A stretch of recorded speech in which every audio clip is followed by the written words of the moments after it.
Ye serpents, ye offspring of vipers, how can ye escape the damnation of hell?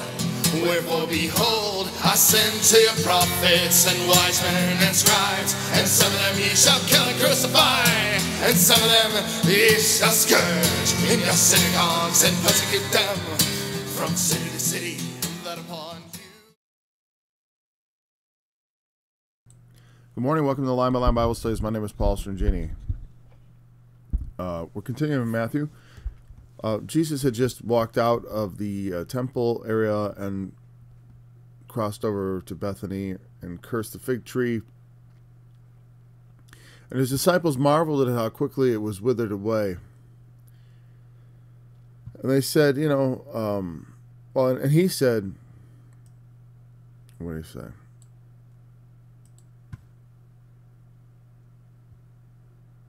If you have faith and doubt not, you shall not only do this which is done unto the fig tree, but also if you shall say to this mountain, be thou removed and cast into the sea, it shall be done.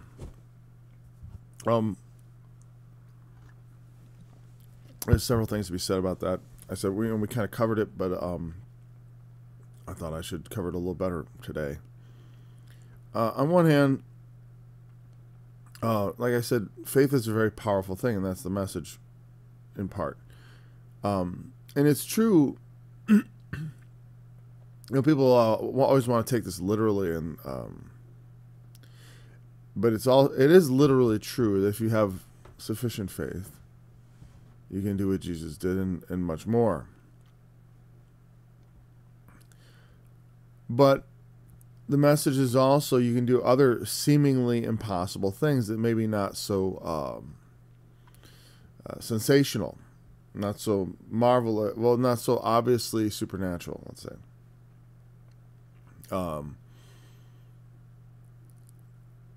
With God, all things are possible, and mountains do, it's like, people say, well, how can you remove, you don't know where you are.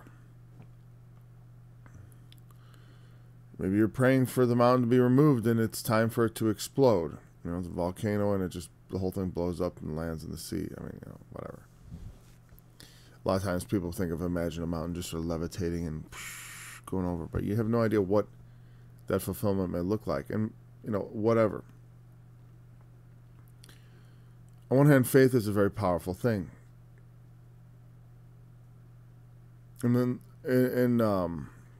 for those who are skeptical of that thought, why is it that they fear faith so much? It's like the faith of a few men led them to knock down the World Trade Center buildings. Now I don't think that Jesus, when he speaks of faith, he's speaking of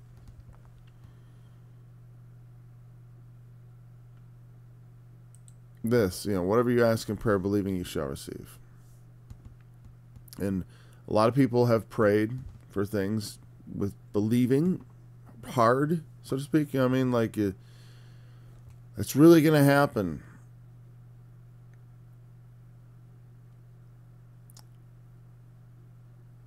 But there's always doubt. The only way you could believe truly is if you were certain it wasn't going to happen. People say, well, certainty is not the same thing as belief. Oh, it is. The strongest kind of belief is certainty. And the strongest kind of certainty is certainty that is indeed true.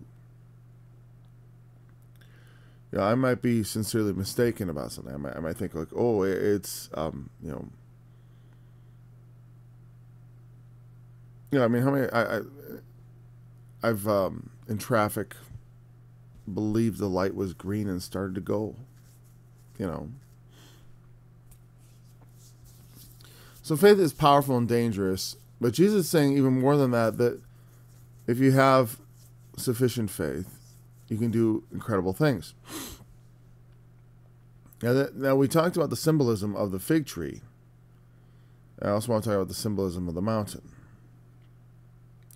The fig tree, we looked at Isaiah 36, the fig tree symbolizing the sort of everyday peace. I mean, everyone can go back to their houses and eat of their vine and of their fig tree and drink the water out of their own cistern. Everything can go back to normal, the established order of things. When he talks about a mountain, that is more symbolic of something even greater than just an order.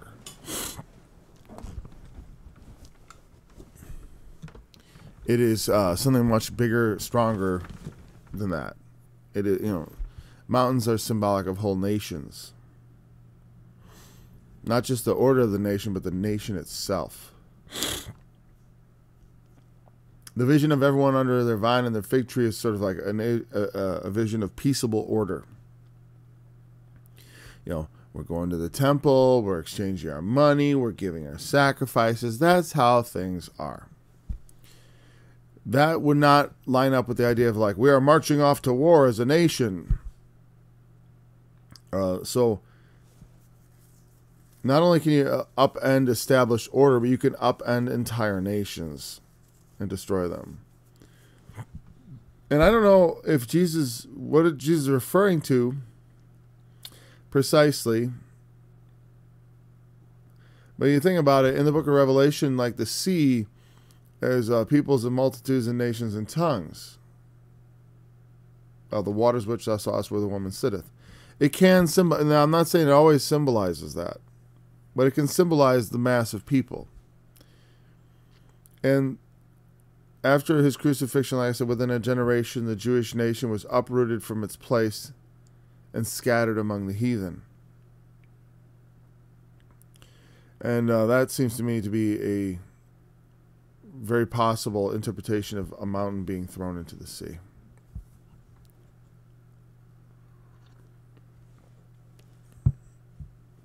But then again, in the book of Revelation, when it talks about the mountain being thrown into the sea and the trumpets, oddly enough, I there reverse and say, no, I don't think this is symbolic. Because I don't think it is. Could be wrong. But it's helpful to know all the symbols. And then, when you start seeing, it can be symbolic of things, but also when you see actual things happen, it can be helpful to know where you are. And that's very important. Where are you? You know what I mean? Because if you're in the right place at the right time and you make the right prayer, God will do amazing things.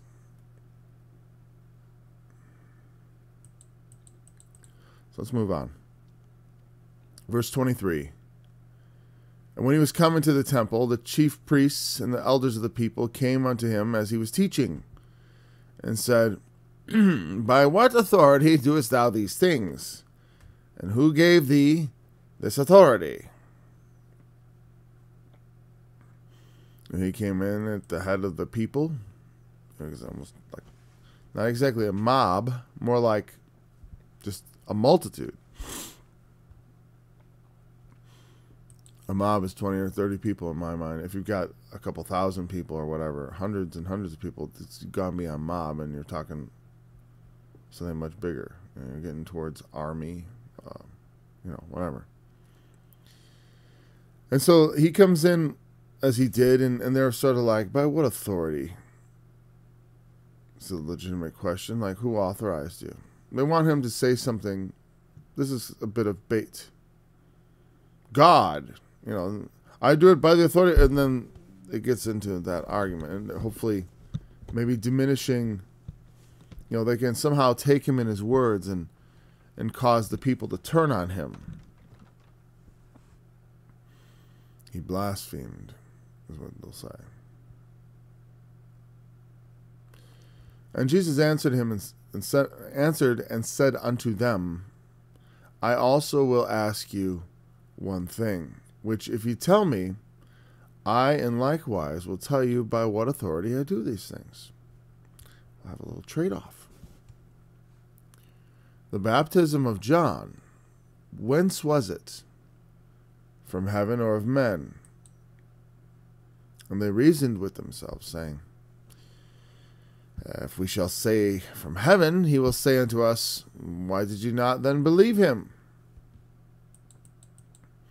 But if we say of men, we fear the people, for all hold John as a prophet. So he would put them in a double bind.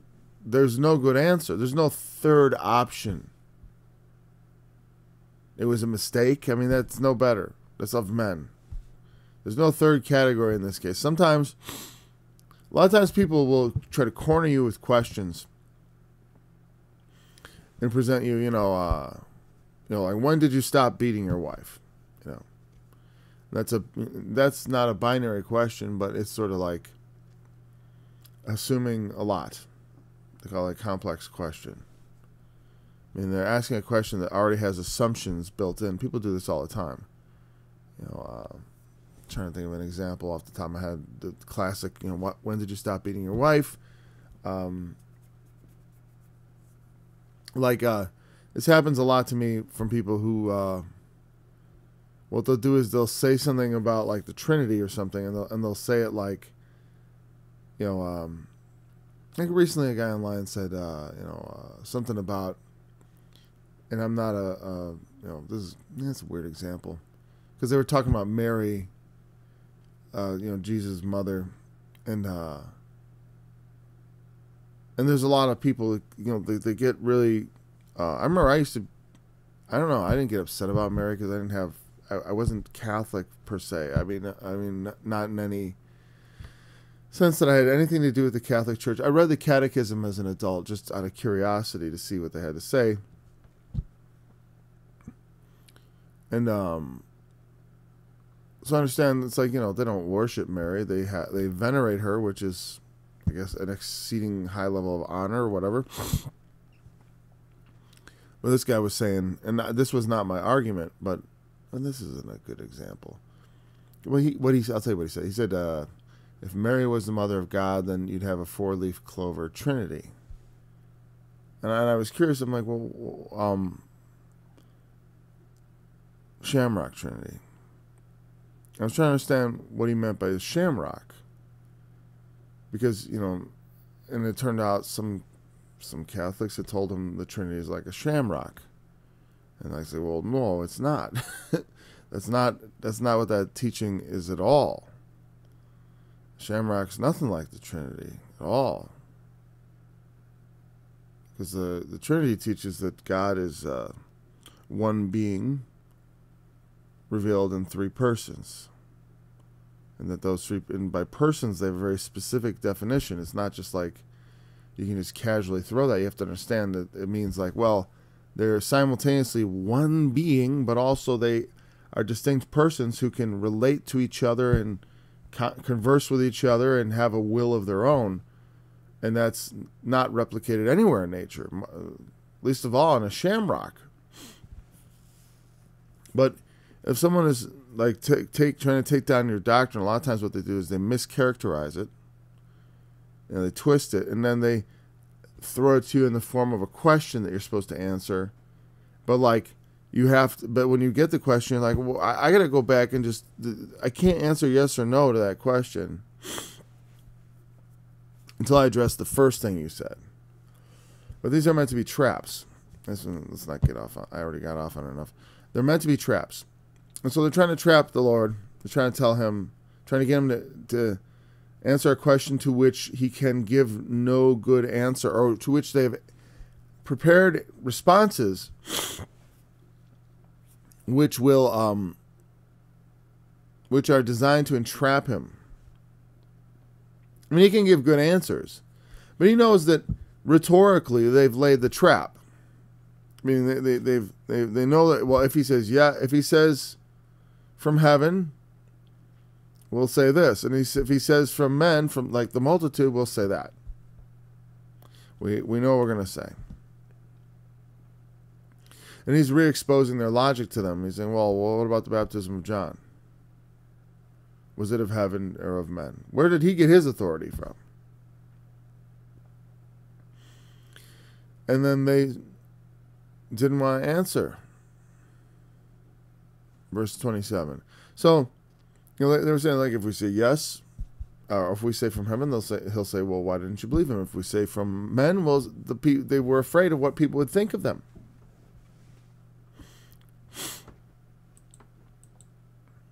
And they answered Jesus and said, we can't tell. We don't know. Or we're not going to say. We can't say. We can't. We're not certain. That's the safest thing they could do, is not answer the question. And he said unto them, neither tell I you by what authority I do these things. I can't tell you either, then. And just a very clever way of, foiling their scheme.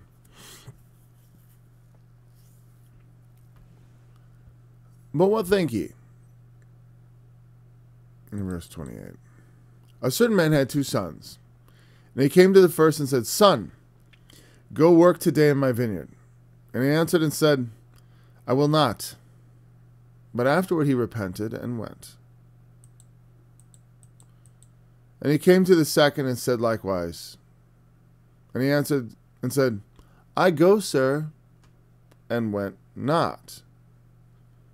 Whether of them twain did the will of his father? They said unto him, the first. Jesus saith unto him, them. I keep saying him. Verily I say unto you that the publicans and harlots go into the kingdom of God before you. For John came to you in the way of righteousness, and ye believed him not. But the publicans and harlots believed him. And ye, when ye had seen it, repented not afterwards, that ye might believe him. And then they go to another parable. Another small parable here.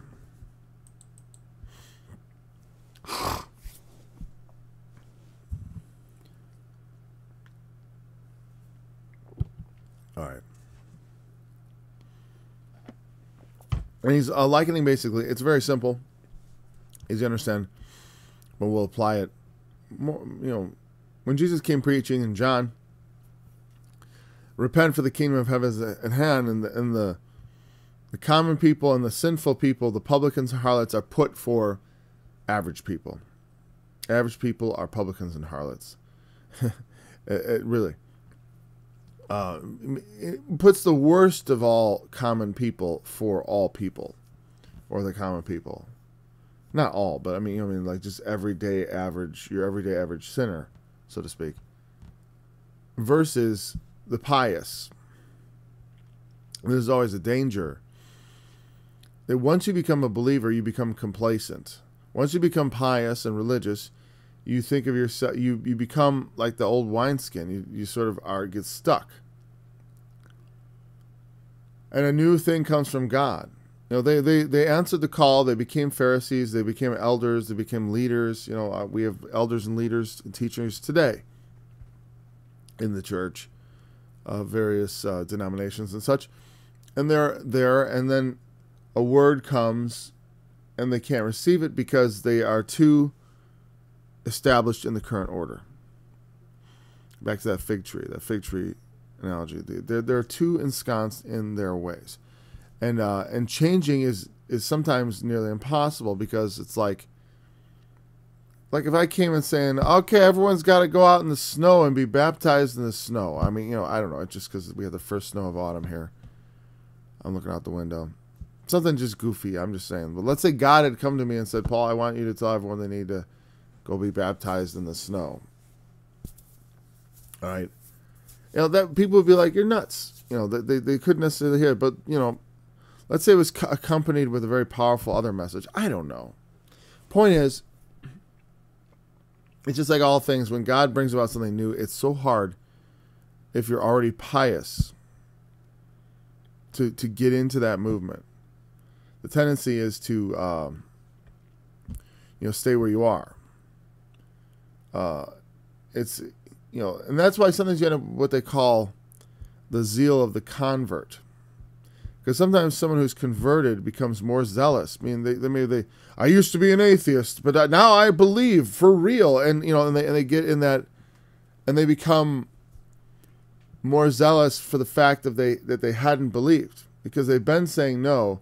To overcome that no, they had to be presented with a lot of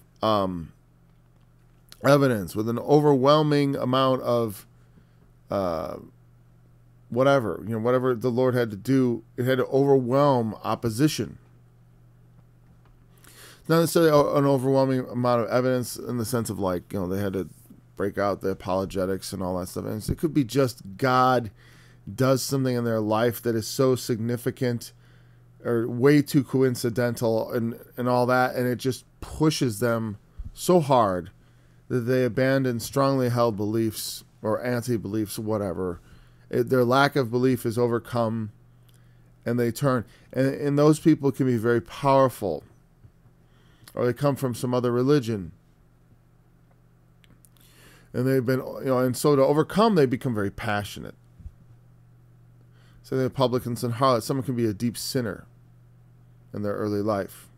Someone very close to me is like that. In their early life, they had really no knowledge of God. And they grew up nominally Christian, but they had no knowledge of God. No one instructing them in the right ways. And they went out and they sinned, and just without thought, and came to despise existence itself. And then when they were converted, the Lord overwhelming them powerfully with his with circumstances such as I described, that person is one of the most zealous people I know. Very much obedient to the Lord, and very much there's just a strong streak of obedience and faithfulness to that person. And any little failing, and they're all little, they take with the most serious, they're so very serious about it. Whereas, you get people they grow up Christian. Yes, I'm a believer. That's how I grew up. I grew up with pretty strong feelings of faith. I guess my story follows more like a prodigal son, but not exactly, because I never abandoned the faith. I just wasn't living the faith. I was just. It's so hard to get children to, because what you want in them is not just. I don't want them. You can train someone to be like a dog and just obey and just do outwardly. And I've always, in raising my kids, not wanted that.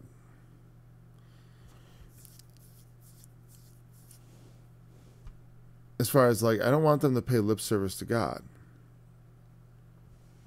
It's so very easy to do to please your parents. I've seen that in Christian parents meaning well. I'm not saying it's wrong, but they try to instill in their children a zeal. And that zeal can really only come from the individual. They have to really care. It's like you can make a kid great at mowing the lawn. You can make him great at scrubbing toilets. But you can't make him care if the toilet is clean. You can't make their inner heart be like, I want this toilet clean. Maybe they have it in them. That's what I say, because I always wanted the toilet clean. I don't know why I'm using this analogy. It's kind of funny. But I didn't like cleaning the toilet, but when I did it, I was like, it's going to be clean. I like to do a good job. I wish I found a better idiom than give a crap. I want an idiom that has the same punch as that, because and I usually use it with the more profane version, like when give a S, right? I'm not gonna say it just because I don't want to. I don't like to get in the habit of using profanity too much. It's not good, right? Every idle word. We should not let any corrupt communication come out of our mouth, right? But I sometimes I'm not sure. Is that corrupt? Really? You know what I mean? It's just common. And so Isaiah 36, they shall eat their own dung and drink their own piss. All right. So enough of that. Anyways, but I like that because it is it uses contradictory ideas like care a lot You know what I mean? It's what it says, care a lot. But it's in a way like, if you put the negative on that, he doesn't give a hoot. You know what I mean? It means like he doesn't even a little bit. And so you say care a little bit, but you mean care a lot. And that's why it has such impact, because you're saying, can't you even give the least care to something? Can't you even pay the least attention to detail? Or pay attention to the smallest details? You know what I mean?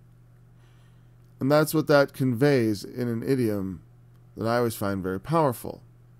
Sometimes when a profanity is laced in, it adds punch. You know, it enhances the sentence in ways that it's hard to do with just really precise language. But I mean, it's a shortcut. It's kind of lazy. Okay, it's kind of a lazy thing. That's what I think it is. That's what profanity does. It's sort of a lazy way to put punch in your speech. But if you use it too often, you will you're just a potty mouth. You're not adding punch. You know what I mean? Like Moses got so angry, it said he spoke unadvisedly with his lips. So he said some stuff, probably stuff that was offensive back then. Because there's always sort of a taboo language, words that are not. It's interesting we have that. Like, they're just sounds. But we have that. So when we go to do something, we should care about the job we do. You know? And that's what I see embodied in this son who is told to go work in his vineyard. And he says, sure. But then he doesn't. You know, clean the toilet. Sure. But then you look, and it's not clean. How do you make someone care? How do you make someone so that when they mouth acceptance of the Lord or of a mission, a duty, some sort of obligation, they say, I take on the obligation, so that they actually follow through, and you know, or some job or something. You know, I don't know how you instill that conscientious pursuit of you know, not so much pursuit, but like actually instilling everything with meaning. You know, like they used to talk about the Protestant work ethic, right?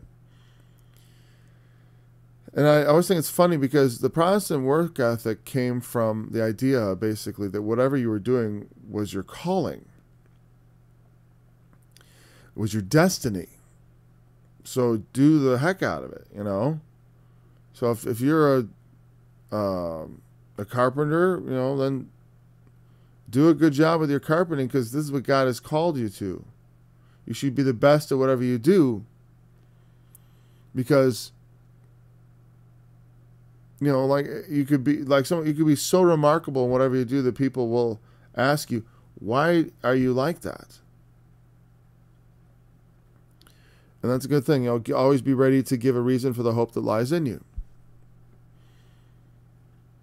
So I don't know how you take a child and you make them care. I guess the best way to do it that occurs to me immediately is, one, you need to love them so that they know what love is. You know, you gotta love your children and also make them love you and fear you. Especially, I speak mostly to fathers because I'm not a woman and I don't understand a woman's feelings per se. I mean, I kind of understand. What I mean is I empathize with people's feelings, but I do not know how they feel, meaning the methods of how like things affect them. I kind of know what affects, but I don't know like why certain things cause them to feel a certain way. Like, I don't know why that works that way. I know that it works a certain way. You know, I know if I do certain things, it's going to hurt, but I don't know like how that makes it hurt. But that's not important, you know. But if you love your children, and then they by nature return your love,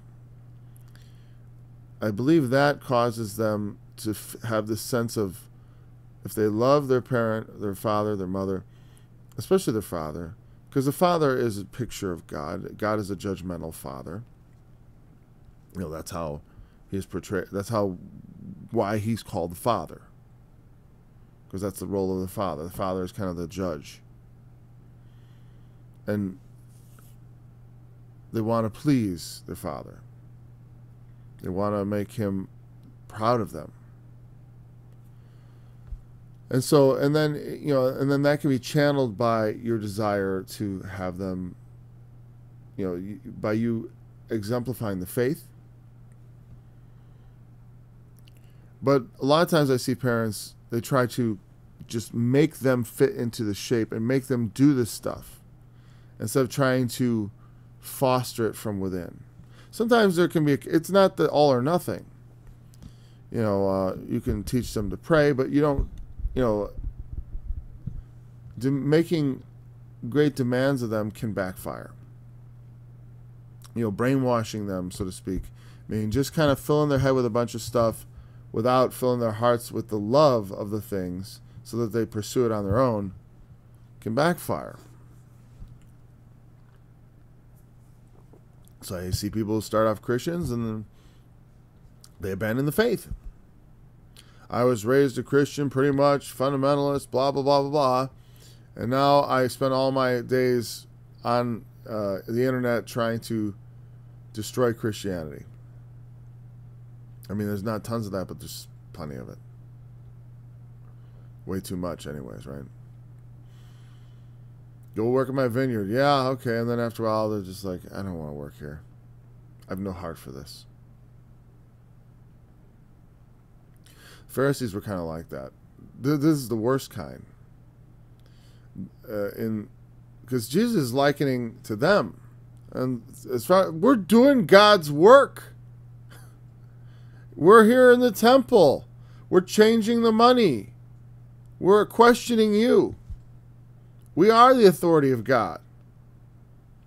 We are the authorities. By what authority do you do what you do?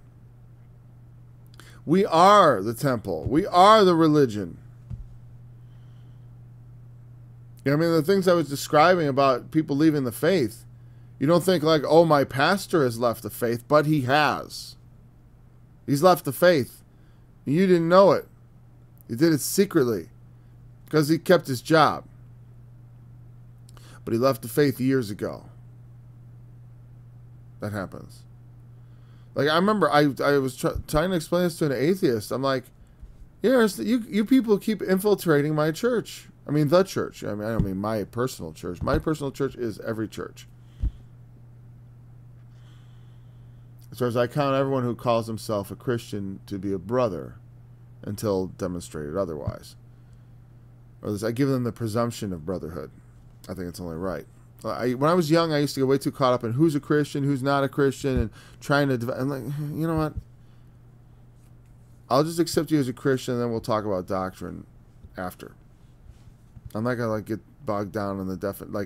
Like I need to open the door and what's the password, and we got to go. Just come in and then we'll talk. We'll sit down.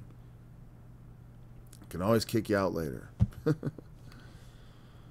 Yeah, because I certainly think there are deviations of doctrine that are so great that you can't have fellowship with them.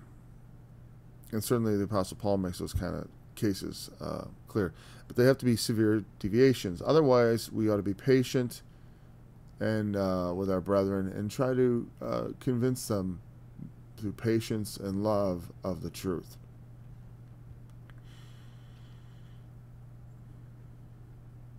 A lot of people don't understand the Trinity. And I don't know why I'm talking about the Trinity today. I'm going to mention this again. It's interesting because, like I said online, I was talking to a guy in the comments section on a YouTube video, and he said the Shamrock Trinity, and I asked, well, what do you mean by this? Because people were saying, oh, he's denying the Trinity. I'm like, but the way he was talking, I couldn't tell what he meant. And he said, yeah, a couple Catholics told me the Trinity was like a shamrock. I mentioned that, right? Well, they got a couple of people who are Trinitarians, but they're not describing the Trinity correctly. So my question to other people who believe in the Trinity is, why is someone who doesn't believe in the Trinity overtly? I mean, they say I reject the Trinity. I used to be this way. I reject the Trinity, and I had a lot of reasons, and I could go over them, but I do go over them, and I go over them on my website, oraclesofgod.org, which I recommend you visit, and subscribe to Line by Line Bible Studies, this channel. I have another YouTube channel, which you might find interesting, and that's going to be music focused. That's going to be study focused. If you have questions about things like the Trinity, you can send them here, but on my website, and all that's linked in the description below, or you can comment in the pop-up chat, which I'm going to check right now. No comments. Okay. If you go to my website, I have a couple teachings on it. One is called how divine is Christ, or something like that. Oh, you're terrible. Or something like that. Oh, look at all these links. Yeah. I'm not trying to I mean, really, you can see my links. I don't care. I was trying to get it more. Whatever. I'm just botching this horribly. Forget it. I just want to know which study it is. If you go to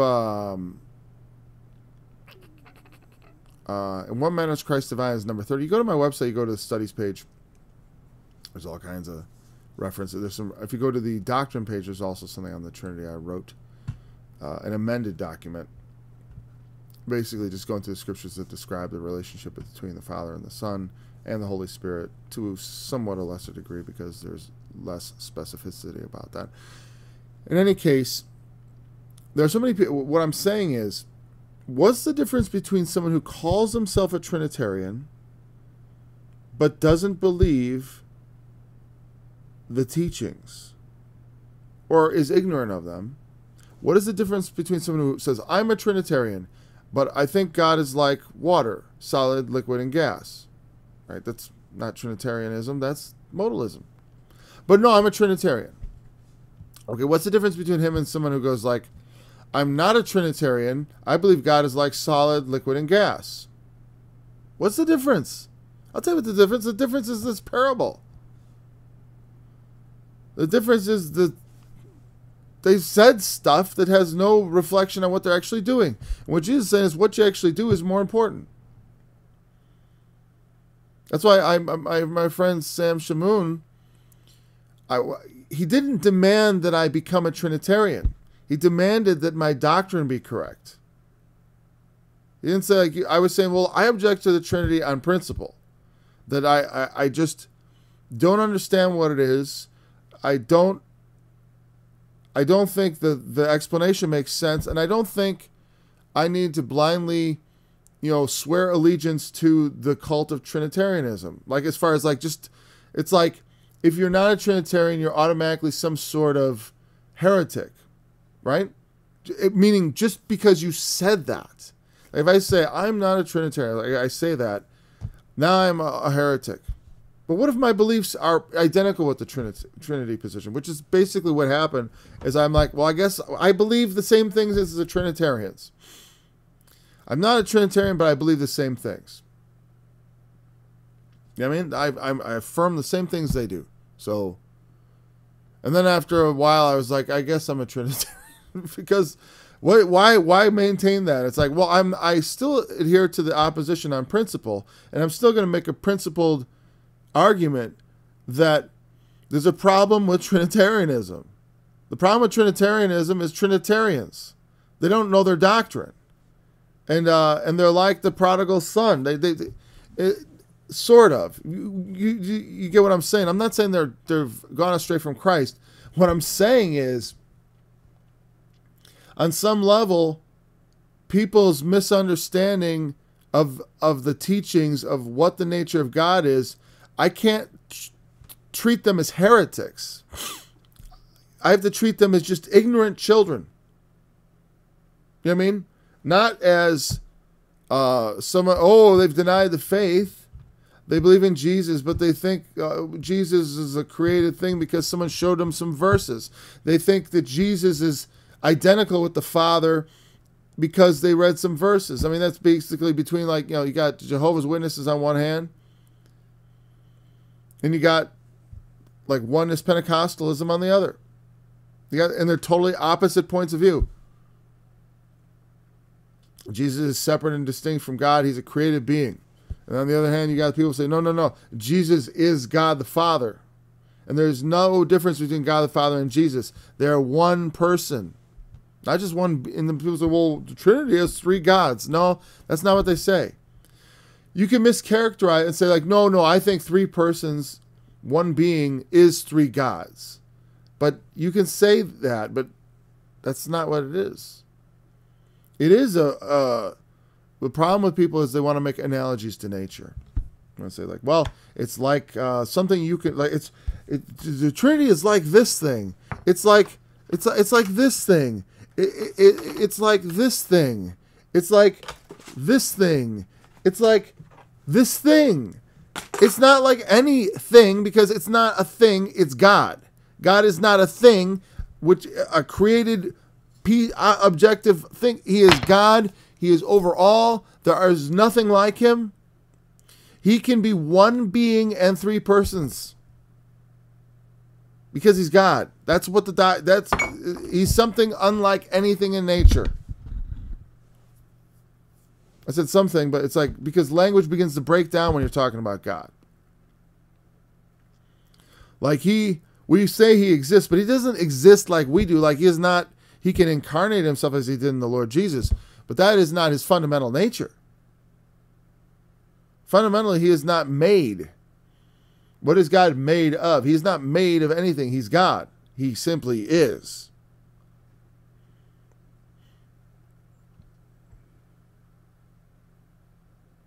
So, like, it may seem a little off track, but my point is just that, when dealing with people, we got to remember that there are different stages, where I'm not going to do God's will, or I don't believe that. And like, well, when someone's like showing that they care,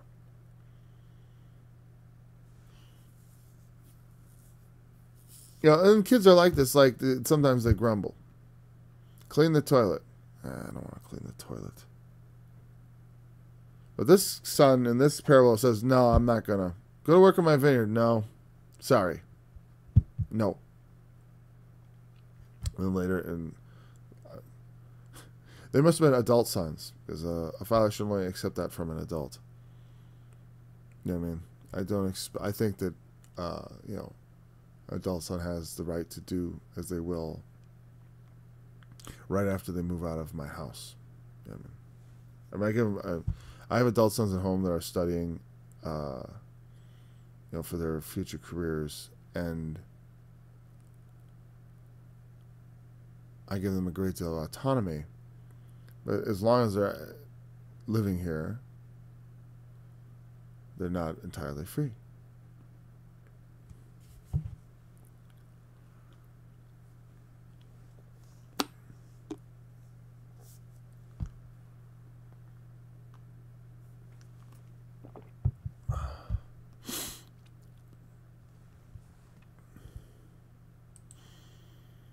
Well, think ye, a certain man had two sons, and he came to the first and said, son, go work today in my vineyard.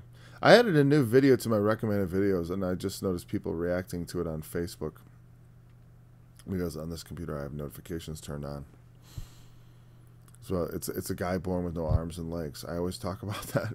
And like, it's amazing. If you haven't seen it, you should go watch the video. It's exactly what I'm talking about. That we got somebody who's not sorry for themselves. It's like, I'm alive. This is great. I love life. I got no arms and no legs, but I'm gonna make them.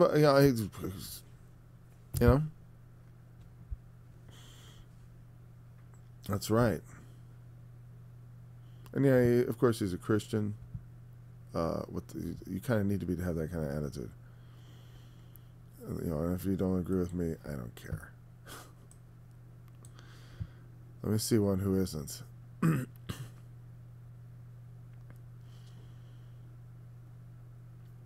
Honestly, the funny thing is, I was looking at another person who was, I don't know. I don't want to talk about it, actually. I'm going to skip that. What think ye? A certain man had 2 sons. He came to first. They go work in my vineyard. Okay, the Pharisees.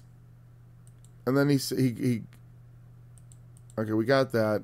I could talk about this whole thing. I could riff on this to eternity, honestly. I could just keep talking about. It's that conflict between lip service and true service.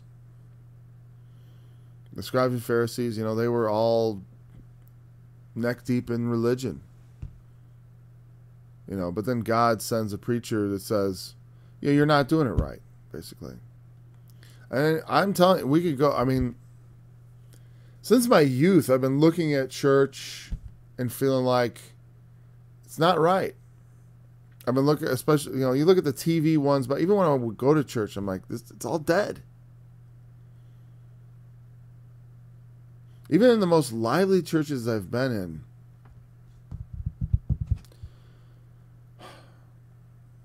and I haven't been in a lot of churches, there's a feeling that I feel like we're going through the motions here. But I don't like to sit in judgment of people like that, honestly. But that's how I felt. It's been a while. And then, and I've also been at church in times when I feel like I'm going through the motions. And I'm like, I don't like going through the motions. And part of it was that the motions were empty to me. You know what I mean? Like, here we go. Let's go through the motions. Let's celebrate. It's like I'm not in a celebratory mood. And other people may or may not be in a celebratory. So, like, what is truly going to profit people? You know what I mean? Like, sometimes I think, like, when you try to make church all one thing, like, it's always a celebration. We can always celebrate Jesus, right? I don't know. I guess sometimes I just feel like it's like the temple. It's like it's a certain way. It's stuck in the mud. And if you try to tell people that maybe there's a better way, not interested. Well, sometimes they are, though. I think, because flagging attendance and all that can have a way of focusing the mind on how they might improve their service. But this is much more significant. John the Baptist came preaching in the way of righteousness. And we talked about the publicans and the harlots. And they saw it and they did not repent. Who has warned you to flee from the wrath to come? Calling out their... It's like when, Martin Luther came in, he nailed his 95 theses to the Wittenberg Tor, the door of the Wittenberg Church. I believe that's what it meant. Detour? My German is not good. The establishment does not like to be told what you're doing is wrong. And he was right, because the church doesn't give indulgences anymore. They realized that was a corrupt practice. You can't sell, selling forgiveness for donations. That's really the limit. You just gone beyond. And so they knew that was wrong. I just realized this thing's not pointed right. There we go.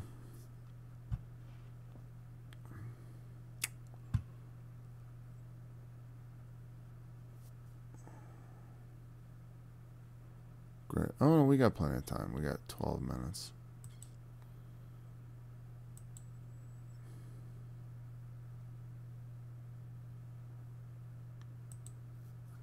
Here another parable. There was a certain householder which planted a vineyard and hedged it round about and digged a winepress in it and built a tower and let it out to husbandmen and went into a far country. And when the time of the fruit drew near, he sent his servants to the husbandmen that they might receive the fruits of it. Go collect. And the husbandman took his servants and beat one and killed another and stoned another. Again he sent other servants more than the first, and they did unto them likewise. But last of all he sent unto them his son, saying, They will reverence my son. But when the husbandmen saw the son, they said among themselves, This is the heir. Come, let us kill him, and let us seize on his inheritance.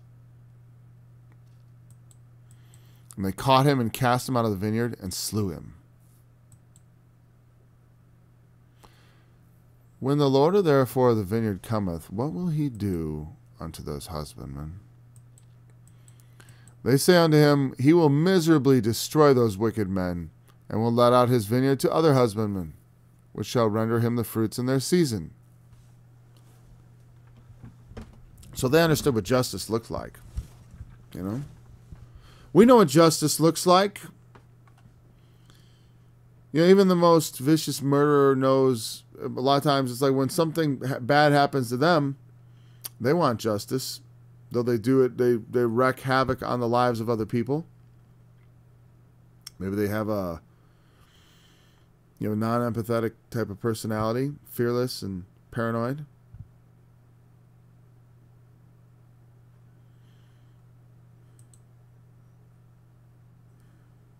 Jesus saith unto them, did you never read the scriptures? The stone which the builders rejected, the same has become the head of the corner. This is the Lord's doing, and it is marvelous in our eyes. Therefore I say unto you, the kingdom of God shall be taken from you, and given to a nation bringing forth the fruits thereof. And whosoever shall fall on this stone shall be broken, but on whomsoever it shall fall, it will grind him to powder. I like this verse. And when the chief priests and Pharisees had heard his parables, they perceived that he spake of them. But when they sought to lay hands on him, they feared the multitude because they took him for a prophet. Jesus is kind of safe here among the multitude because he's coming in, Hosanna, and he's healing everybody and throwing the money changers. And we hate the money changers, you know. So they already kind of empathize. It's already kind of like a thing, you know what I mean? It's like throwing out the televangelists, kicking them off, you know what I mean? Like you come in or whatever, you know, like you go in and you do something that everyone already feels should be done. Right? If it was that simple. Yeah, I don't believe that you should take like the televangelists and like, you know, like, oh, well, you can't be on the air anymore. I very strongly disagree with the practice of deplatforming people with strong opinions that you don't agree with, because I have some strong opinions, and I know that, you know, so it would be very easy for people to say, oh, Paul, what you do is hate speech. You know, you can't say such things. It'd be very easy for someone to come along and just make that determination. I mean, who decides? You know, because when they're making these decisions, they're making them in secret. And these massive corporate entities, not, in this new forum, it's like a public arena, but yet it is being, the gatekeepers of it are private companies, which apparently don't have to respect your freedoms. That's a problem to me. As far as like, so my friend was saying, well, you know, if they kick you off, then you're being persecuted. Okay, fine. If they kick me off, then I'm being persecuted. But I don't want to. The thing is, I don't want to get kicked. I want to get kicked off loudly and in the sight of other people. I do not want to quietly go in the night. You know what I mean? Like what I'm saying is, if we allow them to just start doing this to people, you know, your voice will be snuffed out in darkness. And the Lord will know, and it's not good, but it's like, I don't like giving up the possibility of being able to preach to people. And it won't matter. I mean, here's the thing. Like I said, you know, first they kick you off YouTube, then they kick you off Twitter, then they kick you off Facebook, then they kick you off whatever. And then they go after you. Now I'm not dependent on any donations from my ministry. I've got a business. Well, then they go after your business. What's he do for a living? Let's make sure nobody will ever work with him again. Then they go after and they're like, okay, well, I'll start taking donations. Well, PayPal won't work with you because you spread hate speech. Oh, I'll go with credit card. No, the credit card companies, they're blocking you. You're not allowed to be part of it. And it may seem like it has nothing to do with what we just read, and it kind of doesn't. It was not. It did have something to do with it in my mind when I started talking about it, but it was more. But it got off on a tangent that was somewhat perpendicular a bit. Well, not. It was more skewed a little. It was closer to the point at the beginning, but less so at the end. And now I can't remember where the thread began. As far as I can't think of why I said that. Well, yeah, now I remember. Because Jesus was saying things that offended them. But they were afraid of the people. And it's the same today. If people would get behind things, we can teach these corporations to fear the people. Like, you remember the place called MySpace? It was big for a while. But everyone left. And I don't know that they actually really did anything to deserve it. They just didn't have as good a service as like Facebook. People liked Facebook better. If they're going to start knocking people off the platform because they don't like what they say, I think they deserve to go the way of MySpace. And that may yet happen. I'd like to see it go the way of MySpace. I'd like to see Google go the way of MySpace, and I'm on their platform, YouTube. It's like, but I do not like the idea that these Pharisees of corporate, they're basically the corporate Pharisees. They think they can just take you like they took Jesus. See, we'll wait we'll take him in the garden and do it quietly. But they're doing it out in the open. What do you do when right in front of the multitude they start snatching up your prophets? You're just going to, well, I guess that's the way it is. I guess they just get to silence your voice. It does bug me. I'm not usually political. But I'm religious. You know what I mean? I preach religious intolerance. Is that a confession? What? I don't got to tolerate anything. What do you mean tolerance? I mean, I tolerate things every day. But what I'm saying is, what they would say is that the things you teach, like what? Do I really preach? I don't really preach intolerance. You should tolerate people, okay? My verbal language could be construed to be intolerant. Like if I say, that's a sin. Well, you're going to make people feel bad. That's intolerant. No, that's not. Intolerance is saying those people should be hunted down and destroyed. That's intolerance. The only thing I don't tolerate is actions that, like the Pharisees, they want to silence people in darkness. I don't tolerate. I think that should not be tolerated. We're going to shut down people's voices. We're going to make sure they can't earn a living. We're going to go after you for having an opinion that we don't agree with. That kind of behavior should not be tolerated by anyone in a free country. All right? Because otherwise, even in a country that isn't free, like Israel in this example, they fear the multitude. I don't have an objection to being, destroyed if that's what it has to be. But it's like, multitude, aren't you going to get angry? And if not, well, then what? I guess then I feel bad for you because you're doomed.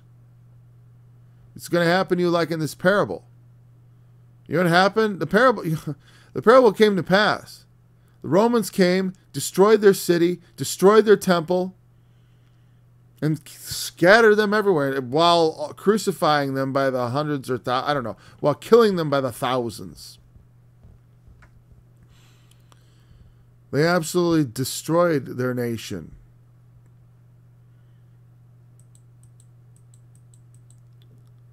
And, it could happen to our nation too. Just silence all the prophets and then doom will come. When the God sends forth, because that's what this parable is about. You know, he let out the field. He built this sort of nice thing, built it up, put a tower, watchtower. It was time for fruit, and so he sends forth his servants. This is symbolic of the prophets. He sent the prophets, like the early prophets. You know? Not a lot. But they beat one, killed the other, stoned another. So he sends more, even more numerous. He's talking about like you look at the prophets as you get older, there's more and more prophets in the Old Testament, and then they just stop. And the Son appears. They will reverence my Son, surely. But then they say, this is the heir. If we destroy him, then it can be ours forever. This is kind of really, you think about this prophetically. Those who are Jews are still ruled over by the successors to the Pharisees. And many of the Orthodox doctrines go back to the men who did this. It's not, and don't misread that. It's like, I don't believe in anything such as collective responsibility. As far as like that, like, oh, because their fathers, whatever. And I certainly don't believe in like serpent seed doctrines that involve the devil making, you know, children and they become magically the Jews. Every New Testament passage that refers to these people affirms that they were genetically Jews. In John 8, Jesus himself said, I know that you are Abraham's seed. Remember, Abraham had Isaac, and Isaac had two sons, Jacob and Esau. And of them, though both were the seed of Abraham, there was no, you know, DNA of the devil in that mix. He said of them that Jacob have I loved, but Esau have I hated. And then Paul adds that saying, the children in the womb, having done neither good nor evil, that was the case. He hated one and loved the other. This is a story that goes back. It is as old as Cain and Abel. The righteous brother, you know, making the righteous sacrifice, doing the right thing. And the other brother is not prospering. Something's not right. You know? It's like Jesus is like, the multitude is following him. He is speaking the truth. He's doing the right things. He's trying to make the world into a better place by speaking the truth. You can't have money changers in here. This is ridiculous. And this is the truth. And they hate him for it. And they want to kill him. So they know that he's talking about them. And their first thought is basically to fulfill what he says. They perceived he was speaking of them. And it made them so angry they wanted to kill him. All he was saying is, you want to kill me. And they said, how dare you say that? We're going to kill you. Not that we're going to kill you. How dare you say that? Now we want to kill you. How dare you call us murderers? For that, we're going to kill you. You know, in the parable, they caught him. They're going to seek to catch him. They're going to seek to ensnare him. They've already been trying to entrap him in his words. You notice it's like casting out the money changers and all that. They fear the people. They don't like what he's doing. But what really gets their goat, at least here, seems contextually to be when he speaks against them personally. That was the limit.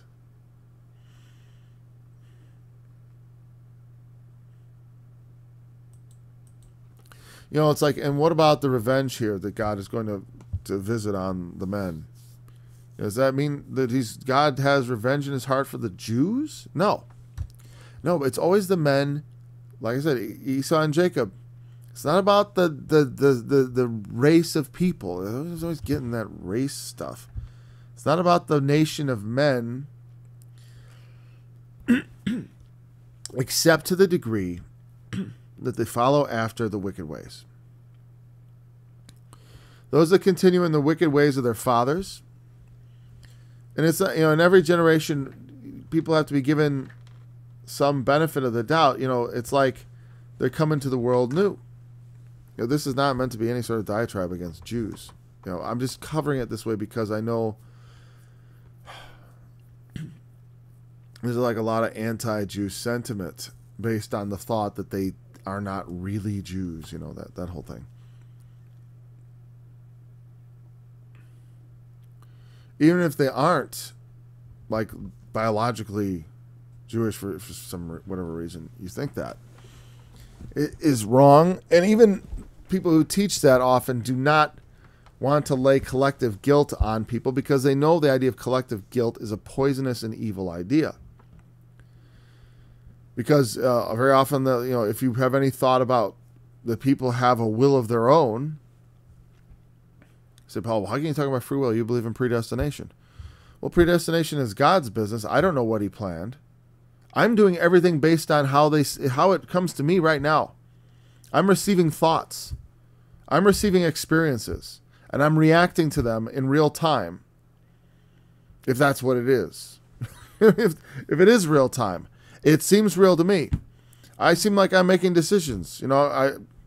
Just because God knows ahead of time everything I'm going to do or everything I could possibly think and all that, that's God's problem, so to speak. That's his thing. I don't have omniscience. It's like the Trinity. It's like, don't try to make God a man.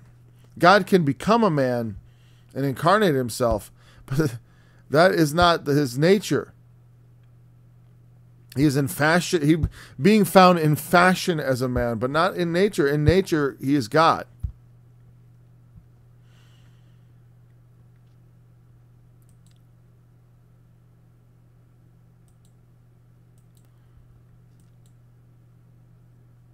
Okay, we've come to the end of the study.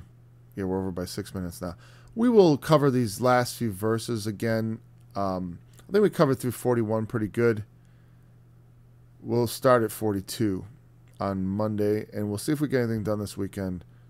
I surely would like to, but we'll see. Anyways, thanks for joining me in the study today. I look forward to studying with you again, certainly on Monday, if not sometime this weekend. I think I've done these two songs 2 days in a row, but that's all right. For they bind heavy burdens and grievous to be borne, and they lay them on men's shoulders, but they themselves will move them with one of their fingers. But all their works they do to be seen of men. They make broad their phylacteries and enlarge the borders